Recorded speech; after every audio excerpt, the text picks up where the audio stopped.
Hello my dear students, শুরু হচ্ছে আমাদের আইসিটি এর সংখ্যা পদ্ধতির যে অধ্যায়টা, সেই অধ্যায়ের যেই বিভিন্ন সংখ্যা পদ্ধতি থেকে অন্য আরেকটা সংখ্যা পদ্ধতিতে রূপান্তর।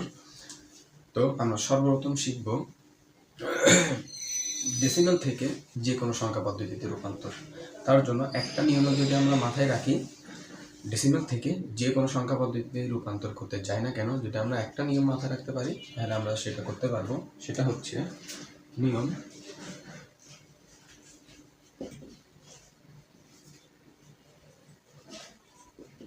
পূর্ণ সংখ্যার ক্ষেত্রে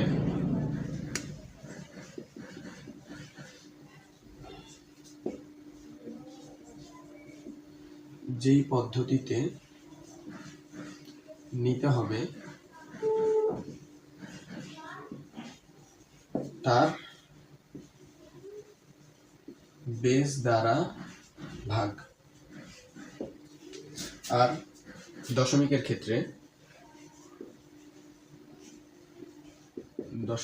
ক্ষেত্রে যেই পদ্ধতিতে নিতে হবে তার বেস দ্বারা গুণ।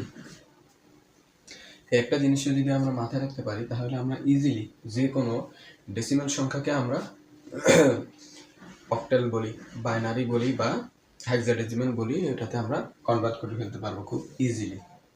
এখন আমরা দেখব ডেসিমাল থেকে বাইনারিতে রূপান্তর।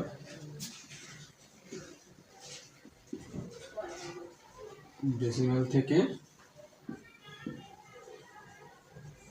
বাইনারিতে রূপান্তর। পূর্ণ সংখ্যাটা দেখে নিই আগে।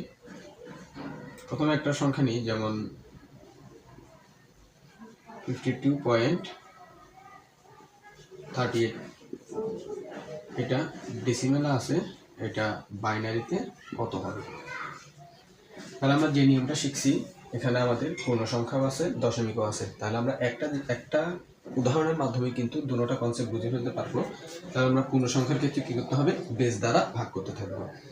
তাহলে এটা হচ্ছে 52কে বেস 2 দ্বারা যদি ভাগ করি তাহলে আমাদের কিন্তু 26 দুগুণা 52 হয়।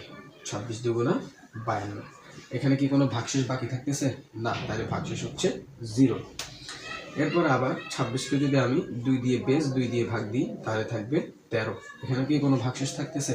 না, তাহলে ভাগশেষ হচ্ছে 0।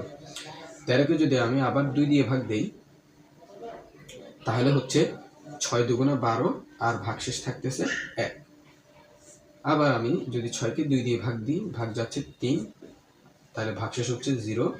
3কে যদি আমি আবার 2 দিয়ে ভাগ দেই তাহলে যাবে একবার, 2 একে 2 আর ভাগশেষ থাকতেছে 1। এটাকে আমি যদি এখন 2 দিয়ে ভাগ দিতে যাই, 2 দিয়ে কিন্তু 1 ভাগ হবে না, তাহলে এখানে হবে 0 আর এখানে চলে আসবে সেই 1। একটা এখানে চলে আসবে। তাহলে এটা লেখার সময় আমরা দশমিকেরটা লেখার সময় কি করব? আমরা নিচ থেকে উপরের দিকে লিখব। নিচ থেকে উপরে লিখব,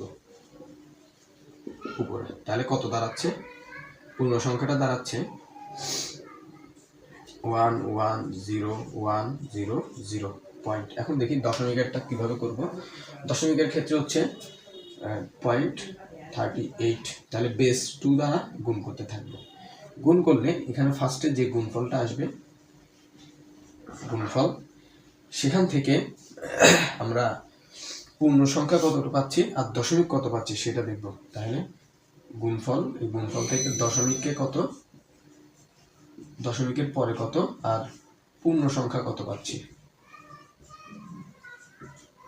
যেমন 38.38কে যদি 2 দ্বারা গুণ করা হয় তাহলে 8 দুগুণা 16, 16 6 হাতে 1, 3 দুগুণা 4 1 7, তাহলে 0.76 আসতেছে।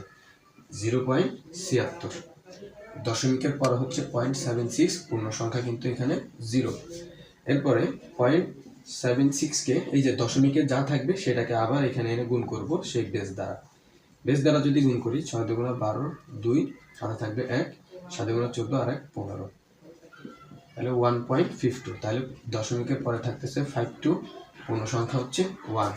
তাহলে এই 0.52কে আবার 2 দিয়ে গুণ করব, সর্বোচ্চ 3 বার গুণ করতে হবে। তাহলে লিখে দিই এটা সর্বোচ্চ 3 বার গুণ করতে হবে। তাহলে কত আসতেছে? এটা কিন্তু 104 অর্থাৎ 1.04 আসবে। তাহলে দশমিকের পরে থাকবে 04, পূর্ণ সংখ্যা হচ্ছে 1। এটা লেখার সময় আমরা যখন পূর্ণ সংখ্যাটা লিখছি তখন নিচ থেকে উপরের দিকে লিখছিলাম, আর দশমিকের পরেরটা লেখার সময় উপর থেকে নিচের দিকে লিখব। কি থেকে? উপর থেকে নিচের দিকে। তাহলে দেখি তো আমাদের সংখ্যাটা কত দাঁড়াচ্ছে, 0.011। এটাই কিন্তু আমাদের ডেসিমাল টু বাইনারি রূপান্তর হয়ে গেছে। এবার দ্বিতীয়ত আমরা শিখব যে কোনো অক্টাল থেকে ডেসিমাল থেকে অক্টালে রূপান্তর। ডেসিমাল টু অক্টাল আমাদের নিয়ম কিন্তু সেম একই থাকবে। যেমন আমরা 52.37 এটা ডেসিমেলে আছে, এটা অক্টালে গিয়ে কত হবে? আমাদের যেটা পূর্ণ সংখ্যার ক্ষেত্রে নিয়ম কি ছিল, যে পদ্ধতিতে নিতে হবে তার বেস দ্বারা ভাগ। তাহলে আমরা পূর্ণ সংখ্যা হচ্ছে এখানে 52, তাকে তার বেস 8 দ্বারা ভাগ করব। 8 দ্বারা ভাগ করলে কত পাচ্ছি? 7 8 56, 6 8 48। তাহলে আমরা এখানে পাচ্ছি 48, বাকি থাকতেছে কত? 6। আচ্ছা,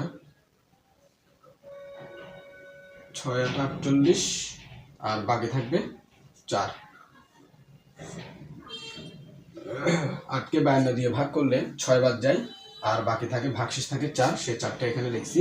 তারপরে 8 দিয়ে যদি আমি 6কে ভাগ করতে যাই, 8 দিয়ে 6কে ভাগ করতে গেলে কিন্তু এটা ভাগ যাচ্ছে না, সেই ক্ষেত্রে আমরা এখানে লিখব 0 আর ভাগশেষ থাকবে কিন্তু 4।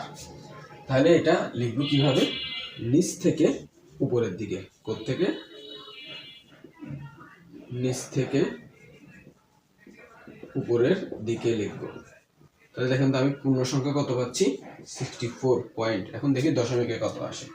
দশমিকে সর্বপ্রথম 0.37 × 8 দিব, এরপর এখানে দিব গুণফল, আগের নিয়ম একদম গুণফল, তারপরে হচ্ছে ভগ্নাংশ,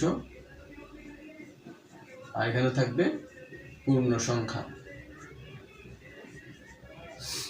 এবার দেখি আমরা আমাদের কত থাকতেছে। 7 8 56, 6 হাতে থাকবে 5, 3 8 24 আর 29।